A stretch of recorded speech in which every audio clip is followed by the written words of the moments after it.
안녕하십니까. 오늘 두 번째 칼 포퍼의 열린 사회와 적들 두 번째 강좌 시간인데, 오늘은 이 책을 첫 번째 강좌에서는 포퍼의 폴서피케이션이라고 반증 이론을 주로 설명을 했는데, 이것이 순수 형식 연역 이론에 근거하는, 그죠, 논리학에 근거해서 진행되는, 그러나 비판에 열려있는 그러한 추론이라고 예도가 강좌를 열었었는데, 오늘 두 번째 강좌에서는 열린 사회와 그 적들의 두 권으로 돼 있죠. 이게 두 권으로 나와 있는 책인데, 첫 번째가 플라톤의 마술이라고 하는 제목으로 나왔고, 두 번째가 예언의 높은 물결이라 그래서 마르크스와 헤겔, 마르크스, 그 다음에 서사시라고 비판하는 프로이트, 요런 정도를 다루는데, 주로 마르크스와 헤겔과 마르크스에 대한 비판이라고 볼 수 있습니다. 오늘은 이 두 권의 책을 체계적으로 다루면서 열린 사회와 적들을 분석한 이후에 독일에서 공부한 철학자로서 어떻게 이 칼 포퍼의 과학 철학이 사회과학에 적용되었을 때 어떤 문제점을 갖고 있는지, 이 부분을 함께 고찰할 수 있는 그런 시간으로 시간을 갖겠습니다. 열린 사회와 그 적들, 첫 번째 책은 제목이 말해주듯이, 그죠? The Spell of Plato라고, 저는 영어로 읽었거든요. 이게 원서가 오스트리아 빈 출신인데, 원서가 영어인지 그거는 저는 아직 모르겠어요. 그런데 어쨌든 그는 뉴질랜드로 또 포퍼는 나치를 피해서 누구죠? 그 당시에 위대한 대학자들이었던 아인슈타인과, 그 다음에 버틀란드 러셀, 영국의 철학자, 그 다음에 카르납, 이런 대가들의 추천서를 받고 어쨌든 유럽의 나치를 피해서, 그는 유대인 출신이거든요. 피해서 그는 뉴질랜드의 캔터베리 대학교로 옮기게 되는데, 이 과정에서, 그죠, 그는 1936년도인가에 뉴질랜드에서 그 히틀러가 오스트리아 빈을 공격했다라는 소식을 들으면서 이 열린 사회와 적들을 구상했다고 합니다. 그 이후에 46년인가 5년인가에 이 책이 나오니까, 어쨌든 이 책이 나왔을 때에 많은 사람들은 그가 마침내 과학 철학자로서의 이런 것들을 깨고 이제는 사회 철학자로 등극한, 그리고 아주 엄청난 그러한 서구의 철학을 대변하는 플라톤과 헤겔과 마르크스를 까면서 그 당시에 자유민주주의를 옹호하는 이러한 철학자로 등극하게 되면서 상당히 많은 어떤 각광을 받았죠. 근데 이제 철학자로 봤을 때는 일단은 플라톤에 대한 이해가 부족했고, 두 번째는 헤겔에 대한 이해도 상당히 부족했습니다. 그 다음 세 번째는 마르크스는 오히려 극찬을 한 부분도 있기 때문에 이 부분은 또 다시 예도가 살펴보겠는데, 프로이트도 완전 오해했고, 그죠? 그의 반증 이론이 얼마나 순진한 건지는 그 이후에 들레즈라든지 푸코라든지 이러한 포스트 모던 철학자들이 나오면서 증명이 되는 거죠. 그죠? 그리고 하이데거와의 그 유명한 논쟁에서 포포의 그 사유는 역시 과학 철학자로서 깊이 있는 철학적 사유까지는 못 내려가는 한계를 우리는 목격할 수가 있습니다. 그 점에서 예도는 이러한 전체적인 그림 하에서 이 강좌를 열어나가겠는데, 우선 첫 번째로 그의 책 첫 번째 열린 사회와 적들, 플라톤을 공격하는 거죠. 플라톤의 마술이라고 하는 이 책을 그가 어떻게 공격을 하는지, 그래서 플라톤을 왜 전체주의, 그죠? 토탈리테어리언이즘이죠, 영어로. 전체주의를 옹호하는 그런 철학자로 플라톤이 등극하게 됐는지. 사실 이러한 그림에 있어서의 이러한 철학들이 문제가 될 수 있는 것은 특히 레비나스가 그런 입장에 있죠.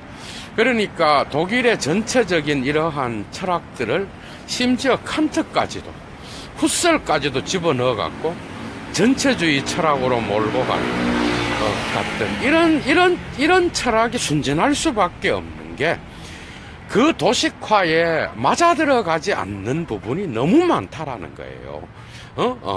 그래서 이런 독일에 대한 어떤 그러한 나치라든지, 그죠? 그 당시에 이탈리아의 그 무수한 무수한이 아니고 이탈리아의 그 무솔리니의 파시즘이라든지, 그죠? 그러니까 1900년대 1, 2차 세계대전에서 나타났던 그 전체주의적 사고에 대한 반감을 갖고 글을 썼을 때 얼마나 많은 폐단을 갖고 올 수 있는지는 우리가 포포의 어떤 그 사유에서 우리가 목격할 수가 있습니다. 어떻게 플라톤이 전체주의의 철학자가 됐고, 헤겔과 마르크스, 그 다음에 또 프로이트까지도 반증론을 허용하지 않는 주술에 사로잡힌 그런 정신분석학자가 됐는지는 우리가 포포의 그 반증 이론의 순진성에서 그 철학의 문제점을 우리는 발견할 수 있다는 거죠. 그래서 예도의 이 칼 포포의 열린 사회와 적들이라고 하는 이 강좌 두 개는 결코 그 책을 분해해서 그 책을 설명하는 수준이 아니라, 그 책이 어느 부분에서 오해를 하고, 그리고 이 반증 이론 역시도 역사에 의해서 형성되는 이성의 합리성에 근거하고 있다라는 것, 이 부분을 여러분들에게 이야기하면서 결론 부분에서 그 문제점들을 낱낱이 고찰해 보려고 합니다. 포포는 플라톤을 공격할 때에 일단은 가장 큰 문제로 삼는 게 뭔가 하면은, 플라톤이 국가를 형성함에 있어서 플라톤의 국가론이 소수의 어떤 그러한 이데아를 목격하고 이데아의 이론을 잘 알고 있는 거지. 그러한 이데아론에 근거한 그러한 철인 왕에게 국가를 다스릴 수 있는 권한을 주었다라고 하는 이 어떻게 보면은 상당히 그리스의 민주주의를 철인 왕에게 부여하는 독재적인 어떤 그러한 전제 정치를 꿈꾸는 그러한 요소가 플라톤의 국가론에서 나타난다라는 거예요. 그러나 그의 모든 그 국가의 철학은 민주주의의 시민, 초기 그리스 사회에서 폴리스의 민주주의의 원형을 따서, 그죠? 물론 시민의 어떤 그러한 다수결의 원칙에 의한 민주주의적인 초기 형태를 갖고 있었지만은 결국 그가 이데아를 체험한 자들에게 이 국가의 어떤 통제권을 맡김으로써 결국은 그가 소수 엘리트에게 국한되는 그런 엘리트주의자들이 플라톤 자신과 같은 그런 철인이 국가를 영위할 때에 아주 잘, 그죠? 이데아의 완전함과 같이 이 세계의 국가도 이데아의 모형을 따서 아주 탁월하게 국가를 운영할 수 있다라고 하는 이러한 주장을 했다는 관점에서 포퍼는 플라톤을 전체주의를 옹호하는, 그래서 전체주의의 독재 정권을 옹호하는 그러한 철학자로 등극시킨다는 거야. 상당히 저는 반대하지 않습니다. 그 부분은 상당히 환상적이고, 예도가 볼 때도 플라톤이 그런 점은, 어떻게 보면 그 국가에서, 그죠? 이데아론 자체. 여러분, 이데아라는 건 뭐예요? 완전함이라는 거예요. 그 완전함의 형상을 도덕과 법률을, 이 세계의 도덕과 법률을 이데아의 완전함의 모형에 따라서 맞추어서, 그죠? 해석하는 그 부분에 대해서는, 플라톤의 어떤 이상론이 분명히 들어 있습니다. 유토피아적인. 그런데 칼 포퍼의 근본적인 어떤 그러한 정치 철학은 뭔가 하면은 유토피아적인 건 무조건 안 되는 거예요. 왜냐하면 유토피아는 비현실적이고 비역사적인 그러한 담론에 열려있는 그런 철학이기 때문에 유토피아적인 어떤 그러한 요소가 갖고 있으면 안 되고, 두 번째는 역사주의의, 그러니까 특정한 목적을 향하여 역사가 발전하고 역사에는 법칙이 있고 의미가 있고 그 역사의 법칙을 따라서 역사는 진행해 나가고 목적론적 사고를 갖고 나간다라고 하는 이러한 역사주의에 대해서는 무조건 반대합니다. 그리고 포퍼가 또 싫어하는 게 전체주의적인 어떤 목적을 향하여 특정한 어떤 그 목적을 정해놓고 전체주의적으로, 혁명적으로, 그죠? 모든 것들을, 혁명을 통하여 완성하지만은 그 목적이 전체를 향하여, 놓여져 있을 때, 거기에 대해서 또 반대를 하는 거야. 그럼 뭐냐? 포퍼가, 강조하고, 포퍼가 옹호하는 정치 철학은 바로 이겁니다.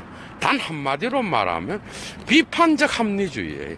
그러니까 자기 스스로가 틀릴 수 있다라고 하는 그 특정한 명제가 반증될 수 있다라고 하는, 거기에 열려있는 모든 명제는 학문이건 뭐건 다 괜찮은 거라는 거예요. 그러니까 개인의 자유와 그 다음에 특정한 어떤 국가주의를 통하여 개인을 억압하는 이런 모든 철학들을 열린 사회의 적들로 규정합니다.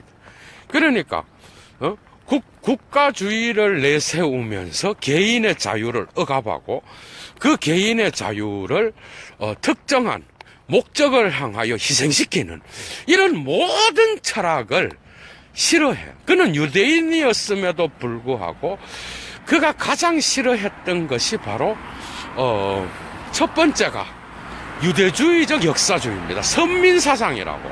그러니까 유실론적 역사주의. 그게 신이 이 세계를 이끌고 간다라고 하는, 이걸 아주 싫어했다는 거예요. 이거는 헤겔의 철학하고도 일치될 수가 있는데 이러한 철학을 아주 싫어했고, 두 번째가 마르크스의 결정론적 역사관, 이런 것들을 아주 싫어했습니다.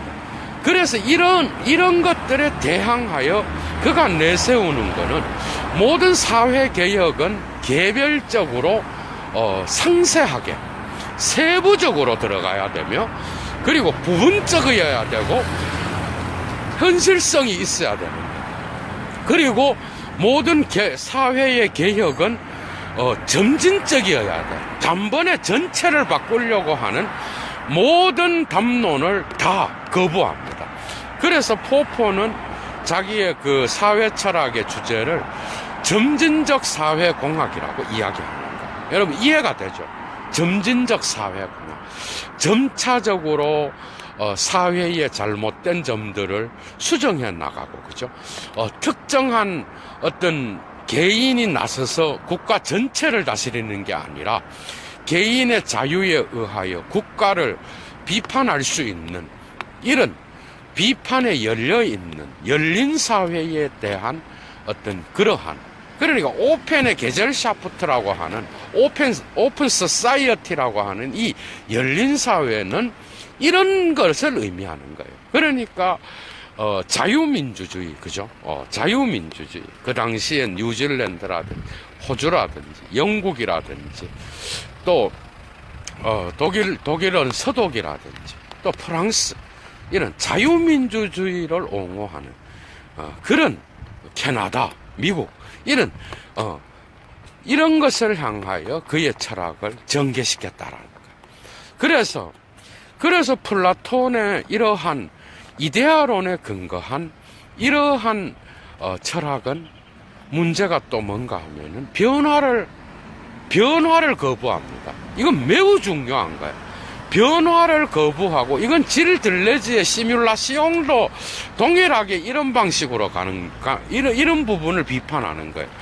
그러니까 이데아론이라는 거는 변화를 거부하는, 플라톤의 이데아는 철저하게 변화에 열려 있지 않습니다. 그것은 완전체로서, 완전한 순수 형상으로서의 완전함이야, 자체로. 그러니까 어떤 역사적 변화에 결코 열려 있지 않는 그러한 게 바로 플라톤의 이데아의 형상이라는 거예요. 그래서 이 이데아의 형상을 국가에 적용시켰을 때 그것이 도덕과 법률에 의하여 수행될 때 그 도덕과 법률은 마치 이 현대의 민주주의 사회에 의해서 어떤 사회적 법칙이 잘못되었을 때, 그죠? 그것을 수정하고 그 잘못을 인정하고 반증되었을 때 수정할 수 있는 이런 것은 열려 있지 않았다라는 거예요. 그러니까 그 국가 안에는 어떤 변화도 불가능한, 그래서 이데아의 이 완전함을 체험한 자만이 그 국가를 완전하게 지배하고 통치할 수 있다라고 하는 이런 사유가 있었다는 겁니다. 그러니 이런 사유를 갖고 그의 국가론을 펼치고 있는 이 플라톤은, 포포가 볼 때는 변화를 수용하지 않는, 그래서 결국은 철인 왕에 의해 이데아를 체험한 소수 엘리트, 플라톤과 같은 그러한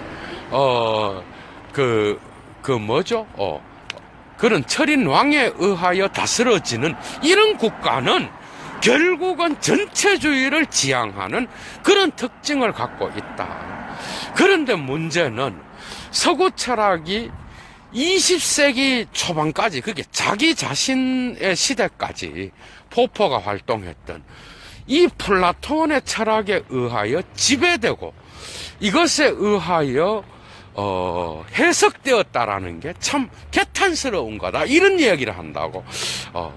여러분들 그 누구야, 화이트헤드도 그런 말 하죠. 화이트헤드도 자기의 그 철학에서 모든 철학은 뭐죠?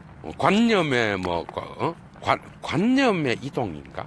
그 화이트헤드의 책이 있죠, 여러분. 관념의 모험. 이런 책에서도 모든 철학은 플라톤에 대한 각주다, 이렇게 말하거든, 서양 철학은. 여기는 어폐가 좀 많은 건데, 어쨌든 이러한 플라톤의 이런 이런 전체주의를 지향하는 이런 철학이, 심지어 그가 소크라테스의 그 위대한 민주주의의 원형을 옹호하는 그러한 소크라테스의 교훈을 자기 자신의 욕심 때문에 플라톤의 그 민주주의의 원형을 버리고 결국은 이 국가를 철인 왕에게 넘김으로써 결국은 이데아의 그 이성의 법칙을 제대로 잘 활용할 수 있는 소수 엘리트가 국가를 장악하여 지배해야 된다라고 하는 이러한 독재적이고 그리고 전체주의적인 그러한 소수의 어떤 그 엘리트에게 국가를 맡겨야 된다는 이런 이론은 아주 잘못된 것이다. 이렇게 나가는 거죠. 그러면서 이데아는 변화를 수용하지 않기 때문에 틀릴 수 있다라고 하는 그 반증론을 적용시킬 수 없는 그런 철학이라는 거죠. 그래서 이러한 이데아론에 입각한 국가론은 거부되어야 되고, 열린 사회의 적들로서 닫힌 사회를 대표하는 그러한 철학적 이론, 이 닫힌 사회를 대표해서 서구의 철학을 지금까지 닫힌 사회로 가지고 왔던 그런 철학자였다는 거예요. 그죠? 그래서 그러한 변화 가능성, 그리고 틀릴 수 있다라는 반증 가능성을 거부하고, 그렇기 때문에 변화를 거부하고, 언제나 그 완전한 국가의 형상에다가 철인 왕, 이데아를 체험한 철인 왕을 최고 통치자로 세우고, 거기에 모든 국가 지배계급과 피지배계급을 나눔으로써 지배계급에게 모든 권한을 주는 이러한 폭력적 서열을 옹호하는 철학이 바로 전체주의 철학으로서 플라톤이었다. 이렇게 나간다는 거예요. 그럼 닫힌 사회는 뭐냐? 닫힌 사회는 바로 이런 사회입니다. 그러니까 포퍼한테 닫힌 게슐러센의 게젤샤프트, 클로우즈드 소사이어티는 뭔가 하면은 닫혀 있다라는 것. 그러니까 특정한 사회의 진리 담론이, 국가의 진리 담론이 어떤 수정도 허용하지 않고, 그죠? 어떤 의견도 그 개인의 어떤 그 의견도 수렴하지 않고, 그 국가의 어떤 독재적 질서를 개인들에게 그 강제로 강압적으로 강요하는 그러한 사회. 그러니까 부족 사회의 공산주의적 원형, 이런 거. 여러분들 부족 사회도 여러분들 민주주의 사회잖아. 왜냐하면 모든 사냥을 해서 뭐죠? 그 공동으로 나누고, 그죠? 거기에서 공동으로 같이 공동생활을 운영하는, 어떻게 보면 원시 공산주의 사회잖아, 그죠? 이런 것들의 문제는 결국은 특정 부족의 힘 있는 자가 그 모든 것들을 지배하는 그러한 형태라는 거예요. 그러니까 이러한 형태를 가진 모든 정치 사회 제도는 전부 다가 닫힌 사회를 지향하는 그러한 철학이라는 거죠. 거기에 근거하여 모든 철학은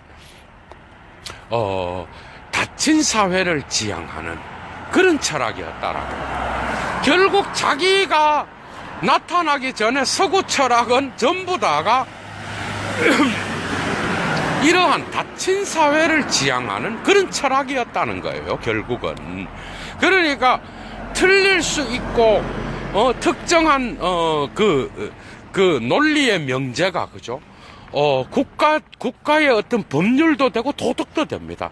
이런 것들이 수정에 열려져 있지 않고 비판에 열려져 있지 않는 모든 것들은 다 잘못된 거라는 거. 상당히 일리가 있습니다, 여러분. 상당히 일리가 있고, 저도 읽을 때 뭔가 속이 시원하고, 사실 그때는 제가 마르크스는 좀 알았는데 헤겔을 제대로 몰랐을 때거든. 제가 대학원 다닐 때 읽었거든요. 벌써 상당히 오래됐어.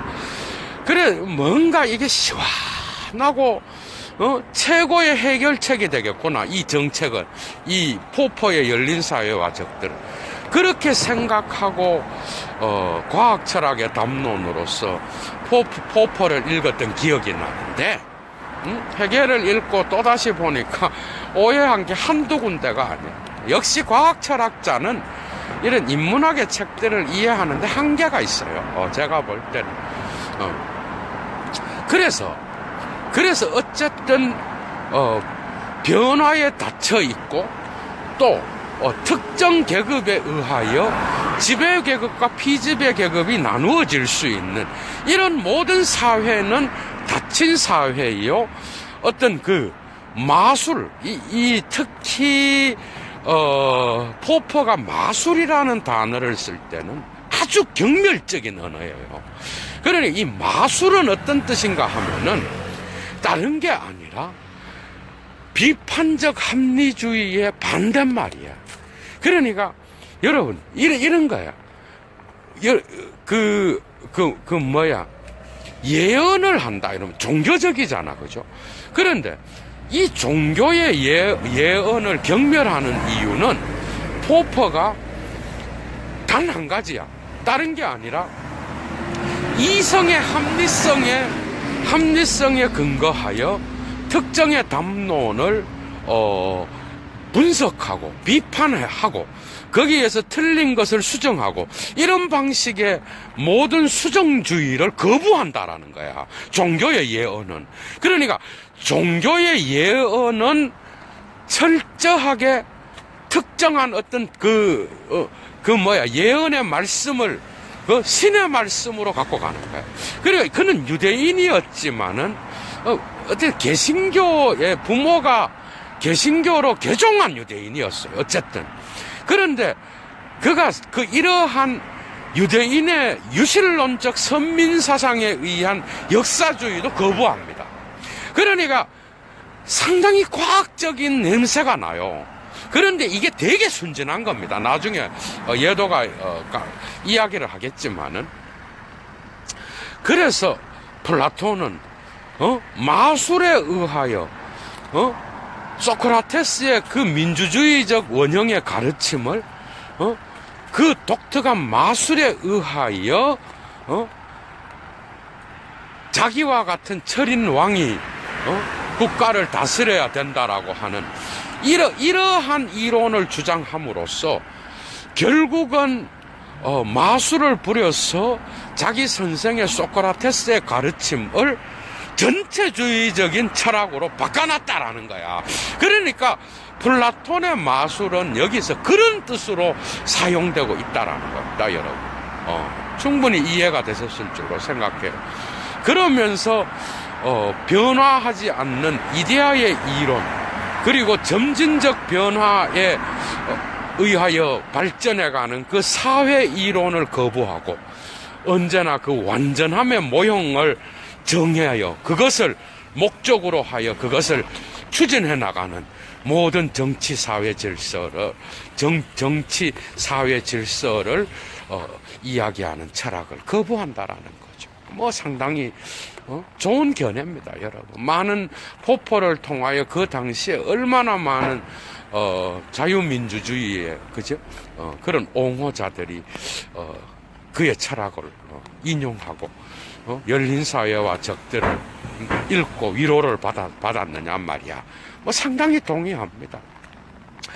그래서 이 플라톤은 결국은 닫힌 사회의 그 적들을 옹호하는 그런 이데올로기로서 첫 번째 철학자로서 이야기되는 거예요. 그래서 결국은 20세기 초반까지 계속된 플라톤의 이 영향을 없애야 된다라는 거야, 결국은. 누가? 포퍼가. 그런 뜻이고. 그 다음에 여러분들 두 번째 책이 뭔가 하면은, 예언의 높은 물결입니다, 여러분. 이 예언, 여러분, 프로페시, 프로페트, 이 예언이 뭐야, 여러분? 예언. 예언은 히브리 민족의 어떤 그 히브리 전통에 있는 경전, 그 쉽게 말하면 그리스도교적으로 볼 때는 구약 성경의 절반이 예언서입니다, 여러분. 국가가 망했을 즈음부터 나는 BC 6세기 이때부터 나타나는 예언자들의 어떤 그 국가가 망한 뒤에도 나타나죠. 다니엘 같은 경우는. 그러니까 여러분들이 이러한 이사야, 예레미야, 아모스, 다 나오잖아요. 이 예언이라는 말을 붙인단 말이야. 자기 책 제목을. 그리고 이 예언의 높은 물결하고 소제목이, 헤겔과 마르크스, 그리고 그 여파입니다. 애프터 메스야. 그 여파. 그러니까, 여기서 예언은 누군가 하면은 헤겔과 막스입니다. 그리고 그 여파가 결국은 나치와 같은 그러한 전체주의자를 만들어내고, 그래서 인류를 살해의 역사로 몰아갔다라고 하는 게 바로 포퍼의 진단이죠. 그래서 두 번째 책은 예언의 높은 물결이에요. 그러니까 여러분들이 알겠지만은 포퍼는 역사주의를 아주 싫어합니다. 그죠? 헤겔은 특정한 여러분들도 잘 알다시피 특정한 역사주의를 옹호하는 그런 철학자죠. 전체가 진리라고 이야기하고 결국은 모든 과정 안에서 일어나는 그 마지막 종착지를 향하여 나아가는 그런 역사주의. 그래서 모든 것은 결정되어 있는 그런 역사주의, 여러분. 이러한 영향에서 문제는 뭔가 하면은, 이런 전체주의적 사고를 옹호하는 모든 철학자는 문제가 뭔가 하면은 특정 파시즘이나 나치즘과 같이 국가사회주의와 같이 하나의 목표를 정해놓고 국가 전체의 어떤 그 목적을 하나로 정해놓고 그것을 역사의 진보라고 생각하고 밀어붙여서 그 역사에 참여하지 않는 모든 타자들을 그 목적에 희생시키는 거예요. 그래서 거기에 참여하지 않고 거기에 반대하는 모든 자들은 살해당한다는 거예요. 그래서 그 목적을 향하여 나아갈 때에 엄청나게 많은 인류의 생명이, 그죠? 희생될 수밖에 없다라는 거예요. 이게 위험한 겁니다, 여러분. 이런 면이 있었어요. 이런 면이 있다고. 파시즘과 나치즘, 국가사회주의는 이런 것들을 옹호했습니다, 여러분. 오늘날도 있을 수 있어요, 여러분. 이런 닫힌 사회가 오늘날도 존재할 수 있습니다, 얼마든지. 대한민국은 당연히 지금은 그런 사회가 아니죠. 그런데 이런 사회는 보통 도금화된 어떤 그 공산주의 사회라든지, 여러분 스탈린이라든지, 레닌의 혁명을 통하여 도금화된 스탈린이라든지, 여러분들 중국의 문화혁명 한번 보십시오. 그 다음에 또, 김일성의 어떤 숙청 이론이라든지, 이 전체주의, 또 뭐가 있어요? 당연히, 나치즘과 파시즘이 여기에 들어가는 거죠. 이러한 전체주의의 철학에서 중요한 것은, 과학이 아닌 종교를 신봉한다라는 거예요. 이해가 돼요? 과학이면은 예언을 믿지 않겠죠. 예언을 믿는다는 거는 종교를 신봉한다라는 이야기예요. 그래서 예언자적인 어떤 그 역사를 역사의 의미 부여와 예언자적인 어떤 결정을 함으로써 역사는 결국은 이리로 간다. 그래서 거기에 법칙을 집어넣고 거기에다가 그 법칙이 바로 변증법인 거죠. 그 다음에 거기에 의미를 집어넣고 그 역사를 의미화함으로써 특정한 국가의 전체주의적 목적을 옹호하는 그런 모든 역사주의를 거부하는 거예요.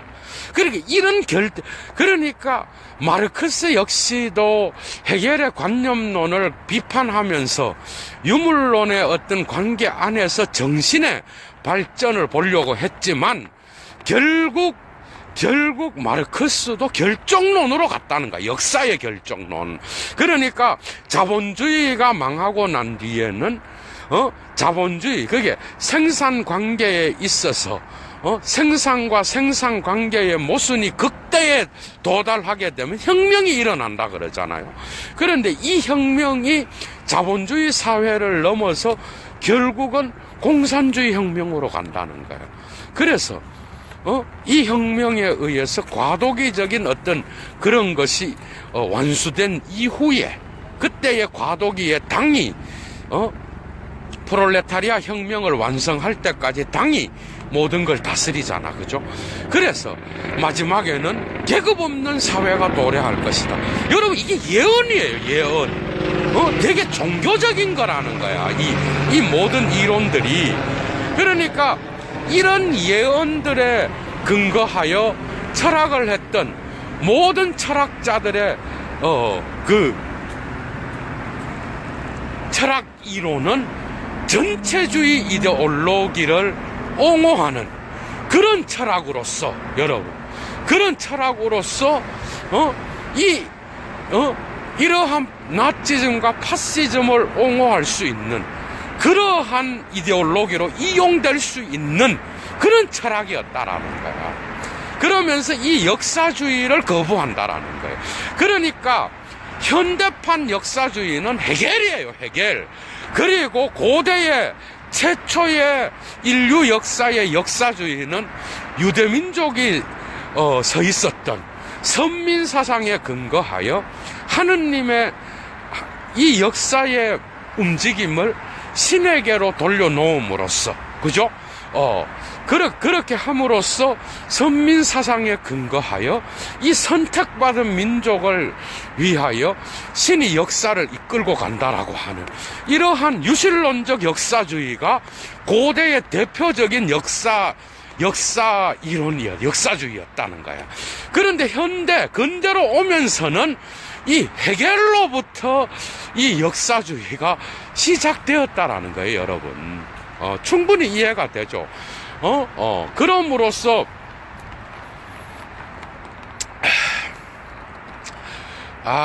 산책에서 커피가 너무 맛있네, 그죠? 얘도의 얼굴은 보일랑 말랑하고. 그래서 이러한 역사주의를 거부하면서 이제 헤겔과 마르크스의 역사주의를 여러분 이제 해체하기 시작합니다. 누가? 당연히 칼 포퍼겠죠. 그 역사주의를 이제는 해체하고 결국은 그 마지막에 역사란 무엇인가라는 그 마지막 두 번째 책 마지막 난에서 역사는 아무런 의미가 없다는 거야. 결국 역사의 의미를 부여하는 자를 비판할 수 있는 그러한 철학이 바로 자기의 철학이라는 거야. 그래서 그 모든 역사의 의미는 열어놓고 역사의 의미를 규정하는 것은 바로 인간이라는 거예요. 특정한 의미가 없다는 이야기예요, 역사에는. 역사가 의미 있는 게 아니라 인간이 역사의 시간에 의미를 부여한다라는 이야기예요. 그러면서 헤겔에게 가장 중요한 문제점은 바로 국가를 유기체적으로 본다라는 이야기예요. 정신현상학이든 그의 역사 철학이든 간에 이 국가가 전체는 진리라는 거예요. 그래서 이 유기체적인 국가관 안에서는 결국 결국 개인의 자유는 희생되고 이 국가의 특정 목적을 향하여 나아가는 그러한 철학이 지배적이라는 거예요. 그러면서 헤겔을 언급할 때에 특히 쇼펜하우어가 헤겔과 앙숙이었잖아. 여러분도 알다시피. 그러니까 쇼펜하우어는 칸트를 옹호하고 그 칸트의 이론으로 헤겔의 개념들을 다 박살내는 그런 방식의 철학을 하잖아. 헤겔은 무조건 안 된다는 게 쇼펜하우어입니다. 그러면서 쇼펜하우어가 헤겔에 대해서 언급한 부분을 언급하면서 칼 포퍼가 헤겔을 깐다고, 여러분. 대략 이런 이야기입니다. 헤겔은 정말 위대한 철학자다. 그에 의해서 나온 그 정말 모든 이론들은 마술과 같이 그렇게 전체적으로 엮여지고 어쨌든 마술사 이상으로 자기의 이론을 탁월하게 묘사하는 그런 위대한 철학자다.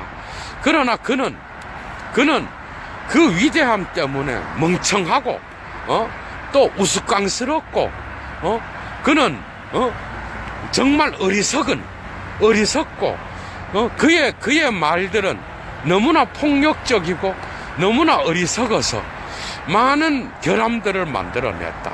그래서 그의 철학은 아주 상당히 위대한 철학인 것 같이 보이지만 그 내면을 들여다보면은 어떤 현실적인 이야기는 거의 하지 아니하고 전부 다가 이상적인 관념적인 그런 이야기들로 허풍꾼으로서 헛소리만 하는 그런 철학자다. 이러면서 그를 쇼펜하우어를 까대면서 그 헤겔을 깐다는 거 아니겠어요, 여러분?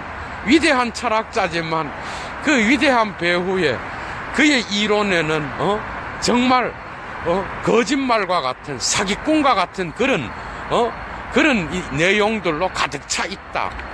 저는 이런 헤겔에 대한 공격은요, 오늘날 관념론, 특히 영미철학에서 논리실증주의를 공부한 자들이 이런 이야기를 충분히 할 수 있습니다. 저 역시 칼 포퍼 역시도 논리실증주의자라고 봐요. 반실증주의를 주장했지만 결국 그는 경험론에 가까운 철학을 한 자예요. 그러니까 헤겔과 이런 마르크스 그 역사주의 비판에는 다 동의합니다, 오늘날. 그러니까 헤겔과 마르크스의 역사주의에 찬성할 철학자는 오늘날 아무도 없습니다. 그러나 그 발전 과정에서의 다양한 헤겔의 그 역사의 과정에서 발전해 나가는 헤겔의 이론으로부터 오늘날 엄청 많은 철학자들이 오늘날도 여전히 헤겔에 의존해서 철학을 하고 있는 것도 현실이에요. 그 말은 포퍼가 헤겔의 그러한 철학들을 전체적으로 완전히 잘 이해한 것은 아니라는 것. 그 부분을 예도가 또 말씀을 드리겠습니다. 그러니까 포퍼는 헤겔의 이런 국가의 유기체론 안에는 개인의 자유가 억압되고 그 다음에 결국은 전체를 향하는, 결국 개인을 희생하여 국가의 전체를 옹호하는 이러한 포퍼의 이론을 포퍼가 아니라 헤겔의 이론을 포퍼는 결국 전체주의, 닫힌 사회를 지향해 나가는 두 번째의 대표적인 서구 철학의 대가로서 헤겔을 세우고 있다라는 것. 오케이죠. 그러면서 헤겔의 역사주의뿐만 아니라 그의 국가론, 그러니까 플라톤의 국가론에서는 변화가 없는 그러한 이데아론에 근거한 그러한 완전한 모형을 따르는 국가론을 전체주의라고 보았다면, 헤겔의 철학에서 칼 포퍼가 전체주의로 보았던 것은 개인의 자유를 억압하고 역사적 변증법 안에서 특정 목적을 향하여 나가는 이 역사주의는 결국 국가의 전체를 옹호하지만 개인의 어떤 자유와 개인의 어떤 그러한 목소리들은 전부 다 역사의 어떤 이성의 관계 아래로, 그죠? 전부 다 합리화시킴으로써 국가의 발전을 옹호하는 그런 철학이었다라는 거야. 이게 오해가 있다라는 거예요, 얘도는. 이것도. 그래서 그 점에서 칼 포퍼는 확실히 헤겔을 거부하고 있는 거예요. 그러면서 헤겔을 정말 싫어합니다. 그래서 제가 볼 때 플라톤하고 헤겔은 아주 신랄하게 비판해요. 누가? 포퍼가. 그런데 마르크스로 넘어오면은 거의 절반은 칭찬입니다. 그러니까 열린 사회와 적들에서 두 번째 책 마르크스 이론으로 넘어오면 마르크스가 자본주의 사회 안에서의 그 문제점을 발견하고 그러한 문제점들을 노동자와, 그죠? 노동과 그러한 노동의 사회적 변증법적 발전 안에서 생산 관계 안에서 또한 그 생산의 문제를 이야기하고 경제 정치학적 비판을 마르크스가 자본주의에 대항하여 했던 이런 내용들은 전부 다가 대단한 어떤 업적이라고 포퍼는 이야기합니다. 그러니까 포퍼 역시도 이러한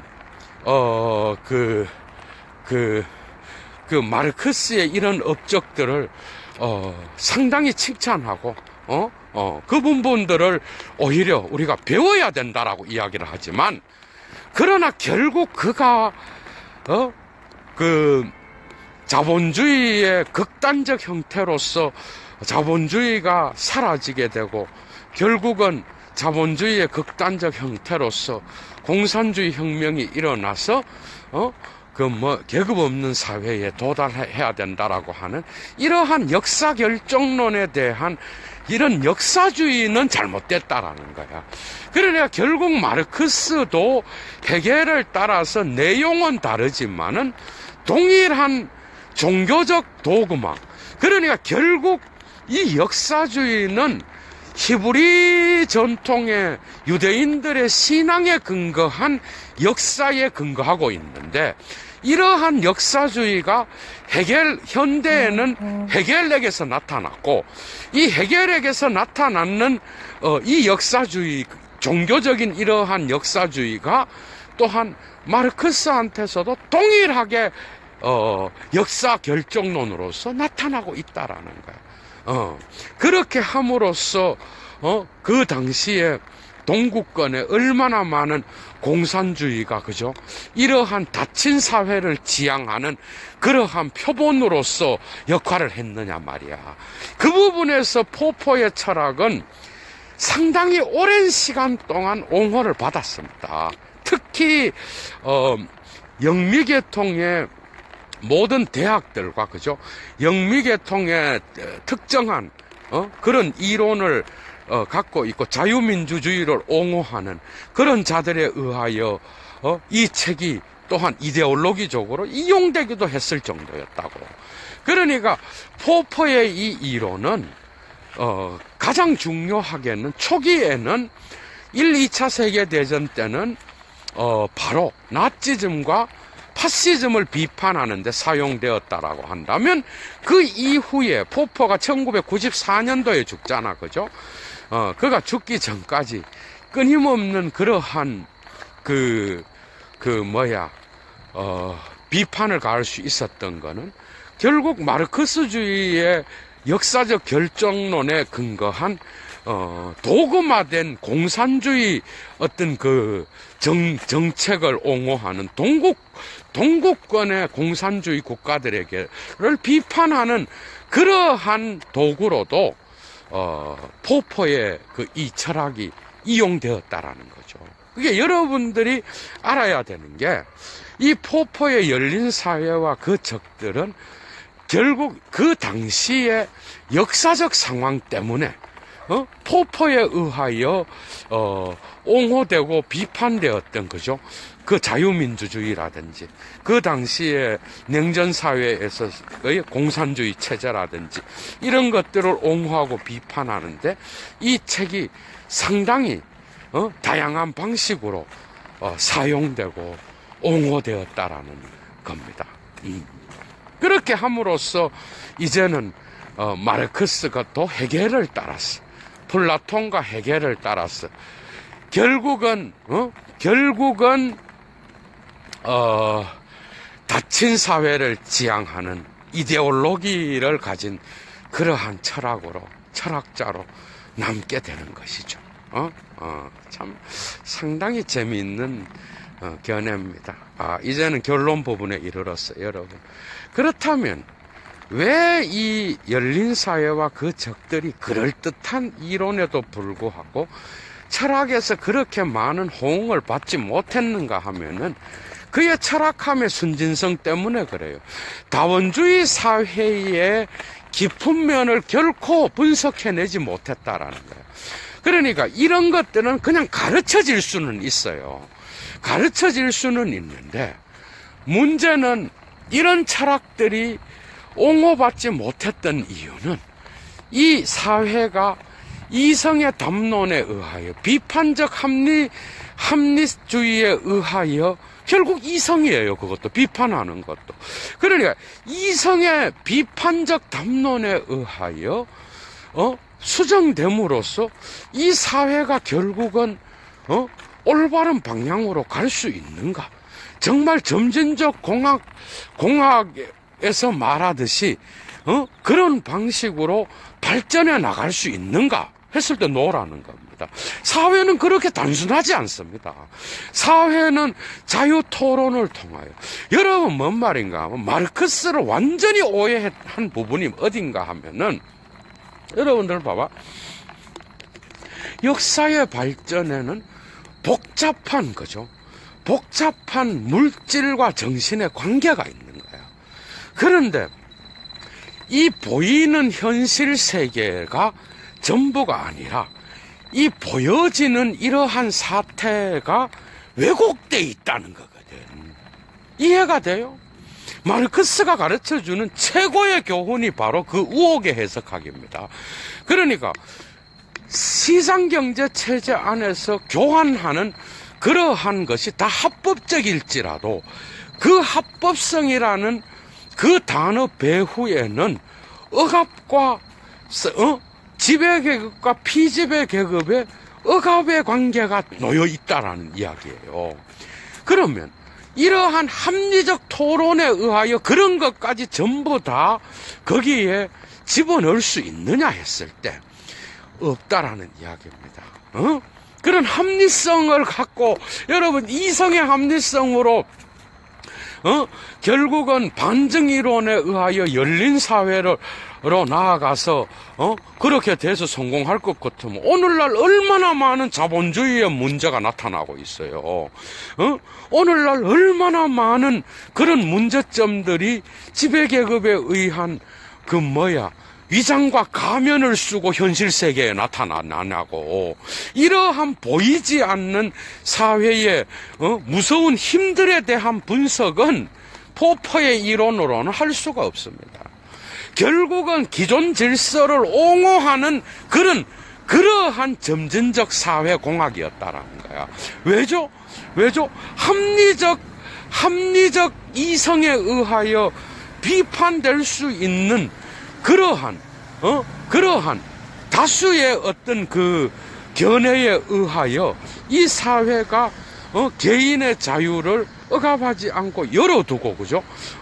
그렇게 하여 이 자유민주주의 체제가 최고의 그러한 국가의 형태라고 그가 옹호하고 있었지만은 얼마나 많은 문제점들이 사회에서 일어나는가 말이에요.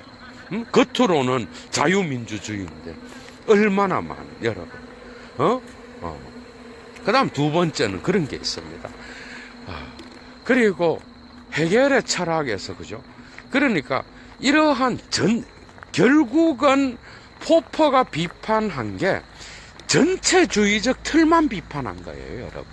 그러니까 헤겔의 오늘날 이러한 마르크스나 헤겔의 역사주의의 전체주의적 틀, 역사 결정론을 따라가는 철학자는 아무도 없습니다.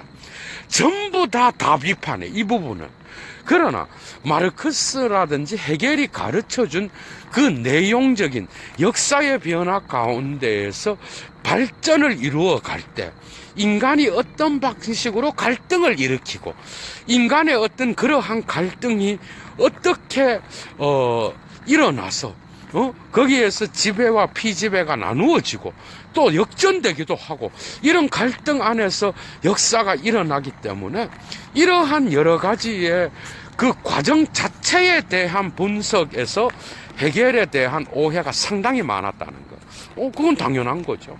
그 다음에 플라톤에 대한 국가론에 있어서도 그 국가론이 그런 방식의 철인 왕으로서 나갈 수 있었기 때문에, 그죠? 그 철인 왕은, 왕이 다스리는 그러한 나라도 결국은 그 국가도 전체주의적 국가에 불과한 것이다. 오케이. 그 점을 옹호할 자는 아무도 없습니다. 그러나 문제는 플라톤이 국가에서 보여주었던 엄청나게 많은 교훈들이 있어요, 여러분. 그 다음에 그 교훈들 안에서 그 국가의 최초로 그 국가 안에서의 소크라테스의 교훈을 따라서 결국 시민사회가 잘 나갈 수 있는 그런 고대적 형태이기는 하지만은 그 국가의 형태가 어떻게 일어나고 있으며 거기에서 비판받을 수 있는 건 노예와, 그죠? 노예와 여성들을 제외한 그러한 민주주의 이론이기는 했지만은 그러한 소외의 관계라든지 국가가 형성되어 나아갈 때에 나타나는 부정적인 내용이라든지 이런 것들은 오늘날도 배울 게 많은 거예요. 그러니까 포퍼가 정신분석학도 싫어했죠. 그러니까 이 모든 프로이트라든지 플라톤이라든지 그 다음에 헤겔과 마르크스한테서 비판한 거는 전체주의적인 역사의 형식, 역사주의의 형식이라든지 전체주의적인 어떤 철학의 형식을 비판한 거야.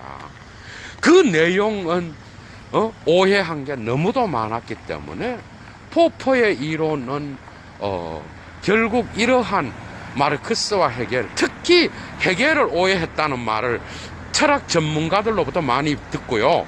두 번째는 플라톤도 상당히 오해했다. 프로이트는 제가 볼 때 잘 몰랐던 것 같아요, 포퍼는.